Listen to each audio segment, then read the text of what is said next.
Stories from the Tracks with Brio Boy 2009. Episode 2, The Little Engine That Could. Retold by Watty Piper with new art by Loren Long.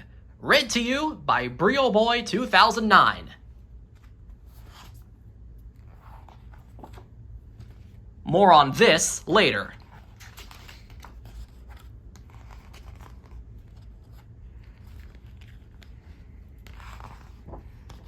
Chug, chug, chug, puff, puff, puff. Ding dong, ding dong. The little train rumbled over the tracks. She was a happy little train, for she had such a jolly load to carry. Her cars were filled full of good things for boys and girls. There were toy animals, giraffes with long necks, teddy bears with almost no necks at all, and even a baby elephant.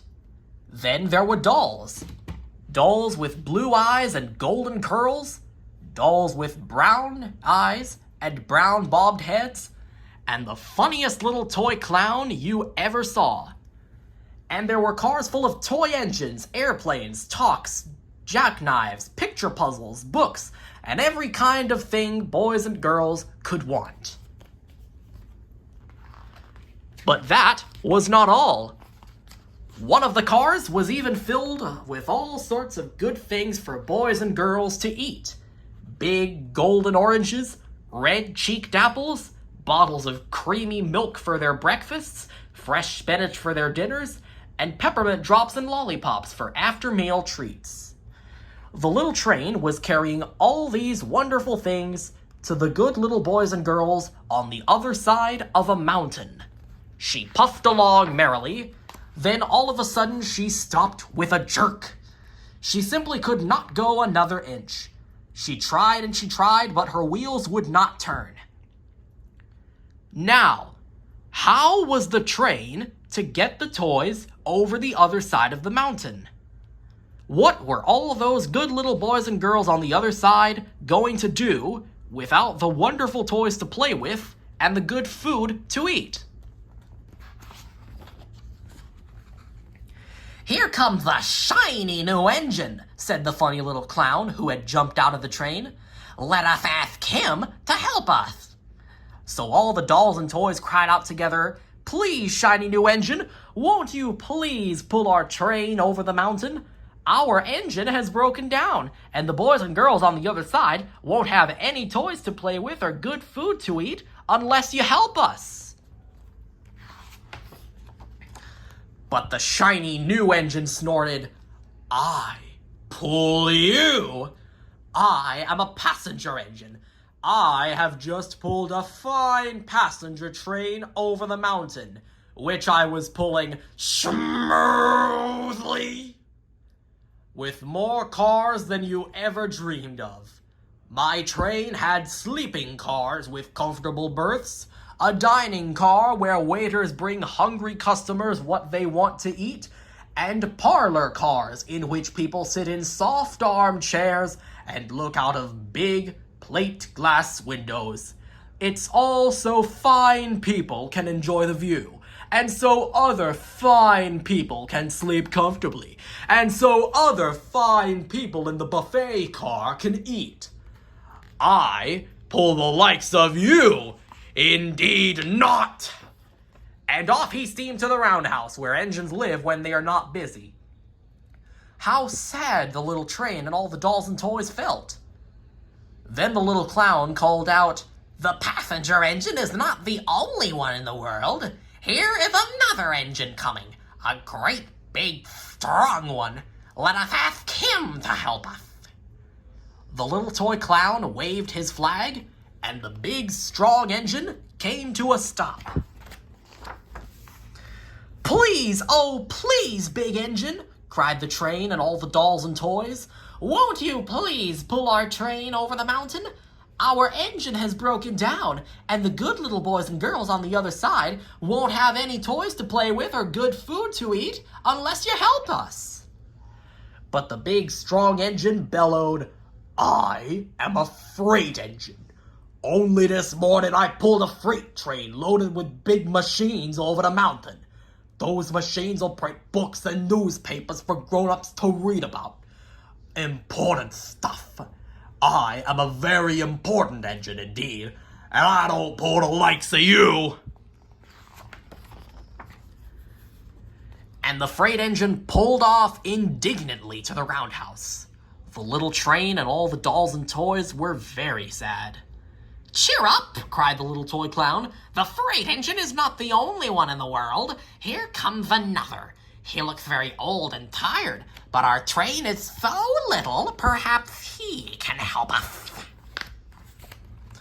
So the little toy clown waved his flag, and the dingy, rusty old engine came to a stop. "Please, kind engine," cried all the dolls and toys together, "won't you please pull our train over the mountain?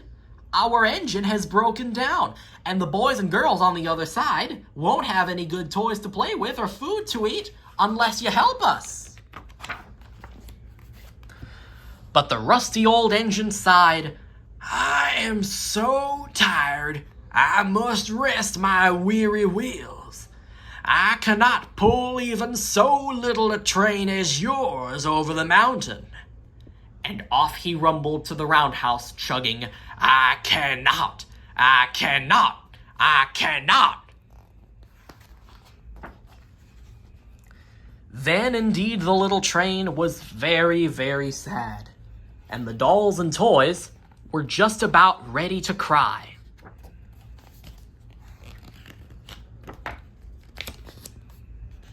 But the little clown called out, "Here is another engine coming. A little blue engine. A very little one. Maybe she will help us." The very little engine came chugging merrily along. When she saw the toy clown's flag, she stopped quickly. "What is the matter, my friends?" she asked kindly. "Oh, little blue engine," cried all the dolls and toys together, "won't you pull us over the mountain? Our engine has broken down, and the good boys and girls on the other side won't have any toys to play with or good food to eat unless you help us. Please, please help us, little blue engine."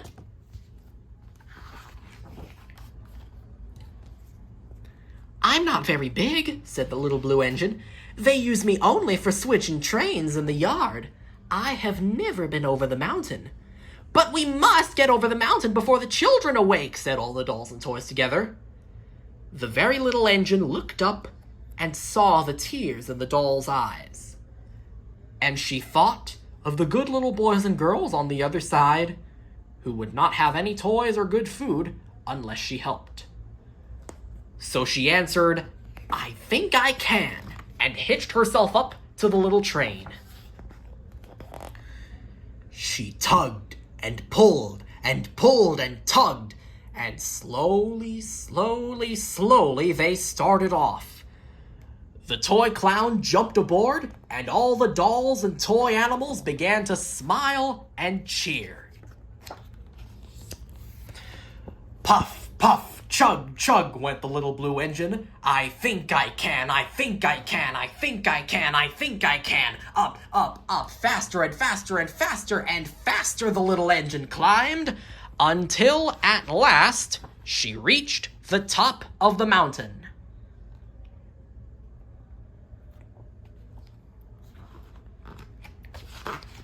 Down in the valley lay the city. The same city where the children lived to whom the train was carrying the toys. "Hooray! Hooray!" cried the funny little clown and all the dolls and toys. "The good little boys and girls in the city will be very happy because you helped us, kind little blue engine." And the little blue engine smiled and seemed to say as she puffed steadily down the mountain, "I thought I could, I thought I could, I thought I could, I thought I could." And so the children got their toys, and they learned one important lesson from the little engine, and that is this: there are many things that we can do if only we would try. If only we would say to ourselves, "I think I can." And that's the end. But don't go yet. I have a little connection to this book. This book was purchased from a library and was apparently dedicated to a high schooler. The dedication reads, I knew I could when I was blessed with your birth. I also know that you can make your senior year in high school a memorable success. I love you every step of the way. Mom, August 2006. The Little Engine That Could, revised by Loren Long. The end. Thanks for listening, and remember, keep your friends close and your trains closer.